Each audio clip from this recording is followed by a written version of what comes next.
Hello, Internet. It is I, Malik Aaron. Welcome back to my holiday 2019 box office predictions.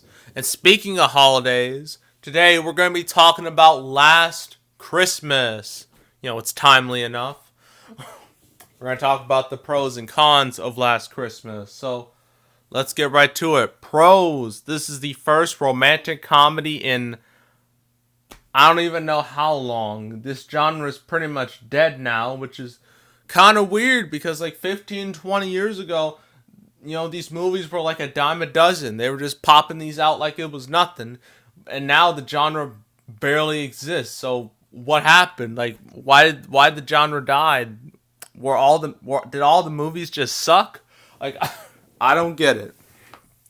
But regardless of that, romantic comedies tend to be very popular. I mean, look at last year's Crazy Rich Asians, for example. And there are like plenty of romantic movies in history that have done, spectacular. Not some not spectacular, but solid numbers. Some of the movies I can think of are, trying to think. There's Titanic. There's the Twilight movies. Uh, Fault in Our Stars, which was also about someone, dying. So that's kind of fitting. God, that sounded terrible. But,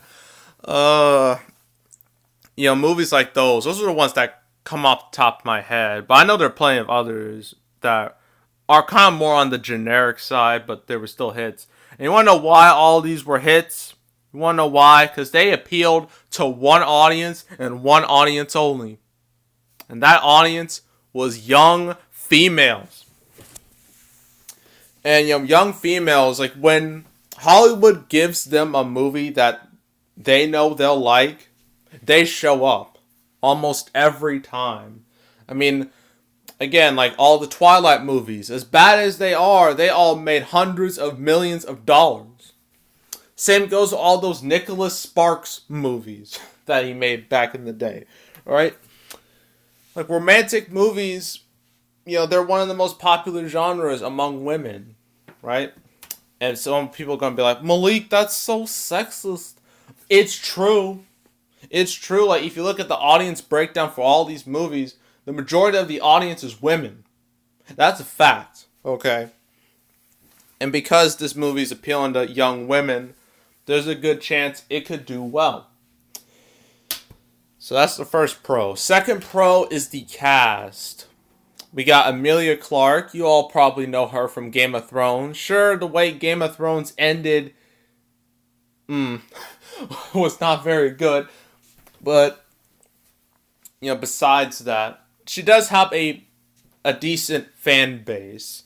And that decent fan base showed up somewhat to see Me Before You, which was another romantic-ish movie. Came out about 3 years ago, summer 2016. Did pretty decent numbers. So there's a decent chance, Last Christmas could do the same as well.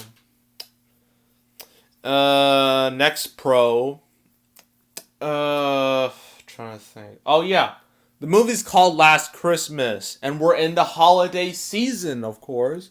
So it's one of the most timely movies possible. And some would say, bruh, it's too early to release a Christmas movie. It's early November. Yeah, but Elf did it. No one complained when Elf did it. No one complained when Love Actually did it. So it really doesn't matter. And you want to know why they do this? Why they release a Christmas movie in early November? It's because it can play throughout the holidays. It can have long legs and just, play out. And it's smart. It really is. And so Universal, who's, distributing the movie, they're thinking about doing the same thing. And I think it could work if that female audience shows up in support. Okay. Cons. I mean, this movie is directed by Paul Feig. I mean, sure, he made Bridesmaids, sure, he made The Heat, sure, he made Spy, but he also made Ghostbusters 2016, and that movie haunts everyone who was associated with it. And by everyone, I mean everyone. Melissa McCarthy, Kristen Wiig, Leslie Jones, Kate McKinnon, even Chris Hemsworth. Yeah, every career has been affected negatively by that movie. And Paul Feig, he was the director, so his career hasn't been going too great either. So, that could be a bit of a factor. Not a huge factor, but a little bit. And another thing, the reviews aren't good, but granted, neither were any of the Twilights or Me Before You. So, reviews really don't matter with a genre like this, because, the audience being young teens, young girls, young women, they're very forgiving towards these movies. They're kind of lax about the quality.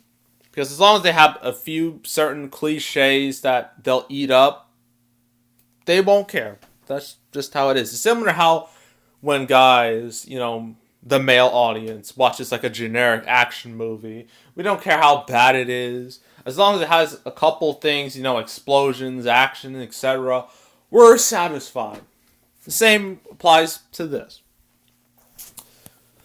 So, opening weekend, I'm going to say 15 million. And overall, it depends on the legs. Because the opening weekend is not going to matter too much. It's more about the legs. And I'm going to have two different numbers. If this movie has normal legs, then 45 million. Or 50 million. If it has longish legs, then I'm going to say 80 million. But I think a total around 50 million is a bit more realistic. So yeah, that's Last Christmas. What's next? Next up, gotta do Midway and then Playing with Fire. Yeah, real exciting times, I know. And that's it. Hope you liked this video. Like this video, subscribe, comment, share, do your thing. If you want to go check out my other predictions, I have my fall 2019 prediction, summer 2019, blockbuster, non-blockbuster. I'm currently doing holiday predictions. You can check out those. Still gotta do October recap. And yeah, that's it. That's all, and I am out.